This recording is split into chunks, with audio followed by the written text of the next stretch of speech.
The subway platform was thick with late evening noise, the low growl of trains, the impatient shuffle of tired feet, and the faint metallic hum that hung between concrete walls. Among the blur of movement, a woman in a faded denim jacket stood against a pillar, her hands gripping a chipped coffee cup filled with coins. Her name was Nia Rivers. She was 32, with eyes that looked too old for her age, and a voice she hadn't used for years, not since the accident. The train screeched past, rattling her bones. A gust of wind swept through the station, flipping the edge of a wrinkled flyer taped to the wall beside her. Greater than, the city's voice, open auditions. Winter performs live at the Winter Gala. All are welcome. No experience necessary. Nia stared at it for a long time. She remembered a voice teacher once saying, "You've got that rare tone, Nia, like Whitney, but you. People will feel your songs." She'd laughed then. But now, after all she'd lost, even laughter felt like a luxury she couldn't afford. Her fingers brushed the flyer. Then she pulled her hand back. "No," she whispered. "That was another life." A little cough drew her attention. A small girl stood near the vending machine, holding a crumpled brown paper bag. She was maybe 10, her hair in tight curls, eyes wide but cautious.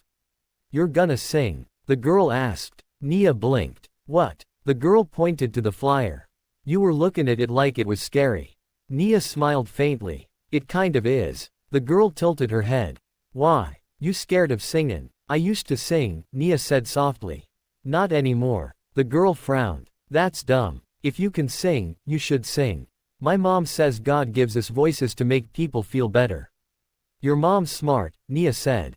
"Yeah," the girl nodded, clutching her bag tighter. "She sings when she's cooking. Not like you though. You sound like that lady my mom likes, Whitney something." Nia laughed quietly. "Houston." The girl's face lit up. "Yeah, Whitney Houston. You sound like her." "I doubt that," Nia said. The girl grinned. "You do. Sing something." Nia hesitated. The crowd bustled around them, strangers, phones, noise. She hadn't sung in front of anyone since the night of the crash. Since the day she'd lost Marcus, her fiancé, her pianist, her biggest believer. Every note since then felt like a ghost. "I can't," she whispered. The girl shrugged. "'Kay. But if you ever do, you should sing nice. Like you mean it." She turned and walked off, disappearing into the crowd. But Nia stood frozen, her chest heavy. The next train came, and the sound of its brakes screeching echoed in her mind like the memory of that night. The rain, the flashing lights, the sudden silence. She pressed her hands to her ears, but she couldn't block out the voice that followed. "Greater than, you were born for this, Nia," Marcus used to say. "When you sing, people forget they're sad." A tear rolled down her cheek. For the first time in years, she wanted to remember what it felt like to sing without fear. She went home to her tiny apartment, peeling wallpaper, one lamp, and a framed photo of her and Marcus sitting on the piano bench. She sat at the kitchen table, staring at her reflection in the dark window. Then, quietly, she began to hum. It was shaky, low at first.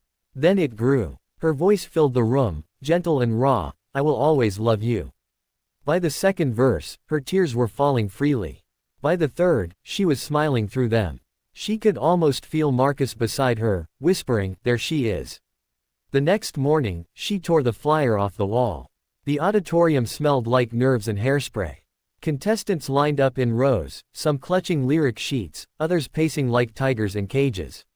Nia sat near the back, holding her number tag, 117, between her fingers.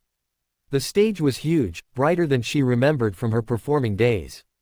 The judges sat behind a long table under a halo of lights. A small crowd of volunteers and onlookers filled the side seats, murmuring softly.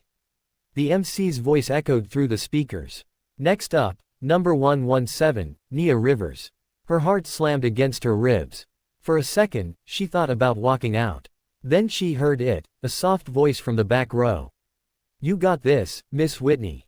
She turned. The little girl from the subway was there, waving wildly, her brown paper bag still in hand. Nia's mouth dropped open in disbelief. "How?" she began, but the MC gestured to the stage. Nia took a deep breath and stepped forward. Her shoes tapped lightly on the wooden floor. The microphone stood like a challenge at the center. The judges looked up, polite but distracted. "Name," one asked. Nia Rivers, she said, her voice trembling. What will you be singing? She paused. Then, Run to You, by Whitney Houston. One of the judges smiled faintly. A bold choice. Whenever you're ready. She nodded and closed her eyes. At first, there was only silence. Then, her voice. It rose softly, pure and vulnerable, like a prayer whispered into the dark. Greater than, I know that when you look at me. The audience stilled. Even the judges straightened. Nia's tone was honey and heartbreak woven together. Each lyric carried years of loss and quiet healing. Her voice wasn't just sound, it was soul. By the second chorus, one of the judges had tears in her eyes. Another leaned forward, whispering, She sounds like Whitney, my God. But Nia wasn't thinking about them. She was thinking about Marcus, about the little girl, about every moment she'd let her voice stay silent when the world needed kindness.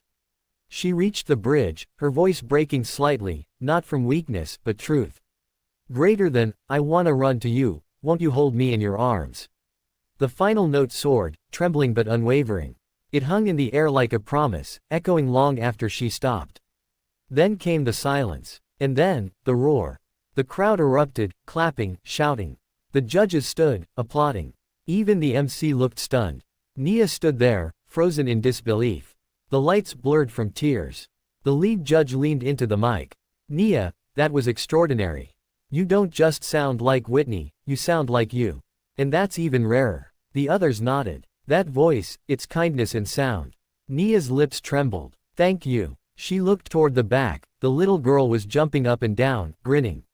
Nia smiled through her tears and mouthed, Thank you.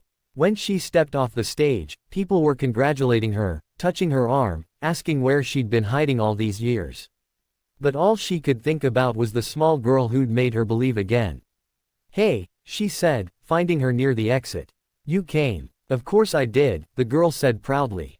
Told my mom I was gonna see a miracle. Nia laughed. You're something else, you know that. The girl handed her the brown paper bag. My mom baked cookies for you. She said brave people need sugar. Nia blinked, taking the warm bag.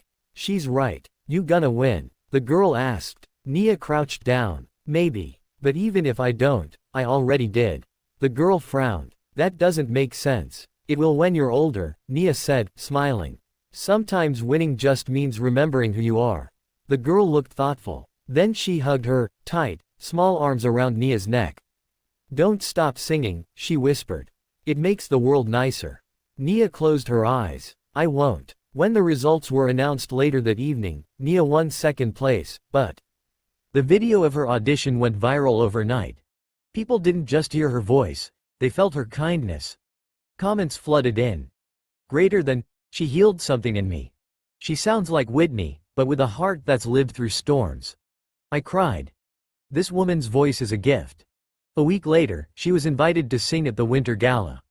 When the lights dimmed and the first note left her lips, Nia saw, in the front row, that same little girl, now sitting between her mother and a seat left empty with a single rose. Nia smiled.